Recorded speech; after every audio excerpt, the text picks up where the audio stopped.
বন্ধুরা তোমরা সবাই কে কেমন আছো? দেখো আমি চলে এলাম 2025 সালের ইচড় চিংড়ি নিয়ে। দেখো কত সুন্দর টাটকা কাঁঠাল বন্ধুরা বাজার থেকে এনেছি। তো দেখো কাঁঠালটাকে কিন্তু কেটে কুটে ধুয়ে পুরা পরিষ্কার করে আমি লবণ হলুদ জলে ভিজিয়ে রেখেছি সিদ্ধ হওয়ার জন্য, না হলে সেদ্ধ কম হবে। তোমরাও কিন্তু এরকম রেখো। এই যে দেখো এপাশে আমি গরম জল বসিয়ে দিয়েছি। লবণ হলুদ মাখার কারণ হচ্ছে এটা সিদ্ধ হবে। আমি সেদ্ধটা বন্ধুরা দিয়ে দিলাম। এই যে দেখো জলের ভিতরে তো সুন্দরভাবে ফুটে উঠতেছে দেখো। আর এটা কিন্তু তাড়াতাড়ি সিদ্ধ হয়ে যাবে, কেননা আমি লবণ হলুদ মেখে রেখেছিলাম। তো দেখো এই যে সেদ্ধ হয়ে গেছে পুরো। এখন আমি জল থেকে কাঁঠালগুলিকে উঠিয়ে নেব, জলটা ঝেড়ে নেব। এই যে দেখো জল ঝেড়ে নিয়েছি। খুব ভালোভাবেই কাঁঠাল আলু কিন্তু সেদ্ধ হয়ে গেছে। আর এখন শুধু রান্নার পালা, আর রাঁধতে কিন্তু বেশি টাইম লাগবে না। দেখো বন্ধুরা এই যে আমি এখন চুলাতেই রান্না করছি। আর এই যে দেখো কড়াইতে আমি তেলটা বসিয়ে দিয়েছি। আর এই দেখো এখানে আছে চিংড়ি। এটা হচ্ছে কালকে আমি এনেছিলাম, ফ্রিজে রেখে দিয়েছিলাম কেটে কুটে ধুয়ে পুরো পরিষ্কার করে। আর এখন আমি ভেজে নিচ্ছি। দেখো বন্ধুরা বরফ হয়ে গেছে, তো বরফটা ঠান্ডা করার সময় আমার নাই, হাতে খুব টাইম কম, যেহেতু আমি চুলাতে দিয়েই বরফটা গলিয়ে নিচ্ছি। দেখো মাছগুলি সুন্দরভাবে ভাজা হয়ে গেছে। এই যে দেখো তো আজকের আমি এটা দিয়ে কিন্তু ইচড় চিংড়ি করব। আর তোমরা তো বন্ধুরা জানো ইচড় চিংড়ি কেমন লাগে খেতে। এই যে দেখো তো আমি মাছগুলি ভাজা হয়ে গেছে, তুলে রেখে দিয়ে দিলাম ফোড়নে জিরা আর গোটা গরম মশলা।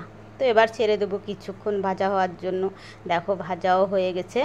এবার আবার আমি এই যে দেখো মাছগুলি কেমন সুন্দর করে ভেজে তুলে নিয়েছি। আর এই যে এটা ভাজা হয়ে গেছে। এবার আমি দিয়ে দিচ্ছি দুটো তেজপাতা। তেজপাতাটাকেও আমি কিছুক্ষণ নেড়েচেড়ে ভেজে নেব। ভাজা হয়ে গেল এই তেলের ভিতরে ছেড়ে দেবো। এবারে আমি এই যে দেখো তুলে রাখা সেই কাঁঠাল আর আলু সেদ্ধ করা। তো এবার আমি এটাকে কিছুক্ষণ নেড়েচেড়ে সুন্দরভাবে ভেজে নেব। দেখো ভাজা প্রায় হয়ে গেছে। এবার আমি পরিমাণ মতো লবণ লঙ্কার হলুদ গুঁড়ি এই যে থালাতে রেখে দিয়েছিলাম এটা এবার আমি দিয়ে দেবো। আবার কিছুক্ষণ আমি নেড়েচেড়ে ভেজে নেব। আর মশলাটা যাতে মিশে যায় তেমন করে আমি নিয়ে নিচ্ছি। একটু জল দিয়ে দিলাম যাতে মশলাটা না পোড়া লাগে। তো আবার কিছুক্ষণ নেড়েচেড়ে মশলার সাথে ভেজে নেব। আর এপাশে দেখো আমি গরম জল বসিয়ে দিয়েছিলাম, কেননা আমার রান্না করতে গরম জল লাগবে। গরম জলটা দিলে কি হবে, কাঁঠালটা আর শক্ত হয়ে যাবে না, ভালোভাবে ফটাফট সিদ্ধ হয়ে যাবে। তো এই যে দেখো আমার ভাজা হয়ে গেছে। এবার আমি দিয়ে দিচ্ছি সেই যে করে রাখা গরম জল। এই যে পরিমাণ মতো জলটা দিয়ে দিচ্ছি, যেটুকু লাগবে সেটুকু। এইভাবে তোমরা কিন্তু বন্ধুরা কাঁঠালের ইচড় রান্না করে খেয়ে দেখো, খেতে কিন্তু বন্ধুরা দারুণ লাগে। তো এই যে দেখো জাল হয়ে যাচ্ছে, এই যে ঝোলটা টেনে গেছে প্রায়। এবার আমি সেই চিংড়ি মাছগুলিও দিয়ে দেবো, কিছুক্ষণ জাল করে নিই। তারপরে এই যে দেখো জালটা হয়ে গেছে। এবার আমি দিয়ে দিচ্ছি সে ভেজে রাখা চিংড়ি মাছ। তো চিংড়ি মাছটা দিয়ে একটু নেড়েচেড়ে মিশিয়ে অল্প একটু 2 মিনিট জাল করে নেব।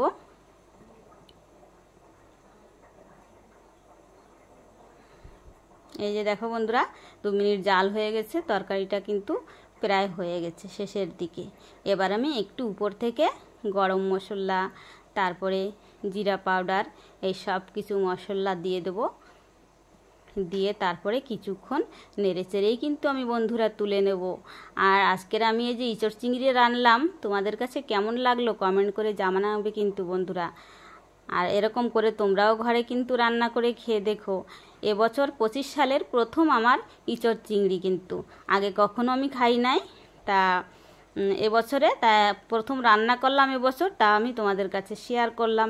তোমাদের কাছে কেমন লাগলো জানাবে কিন্তু। দেখো বন্ধুরা দেখতে যেমন হয়েছে খেতেও কিন্তু দারুণ লাগবে। আর তোমরা ভালো থেকো, সুস্থ থাকো। আর আমার রেসিপিটা কাঁঠালের কেমন হয়েছে জানিও। তো দেখাবে পরবর্তী আবার রেসিপি নিয়ে।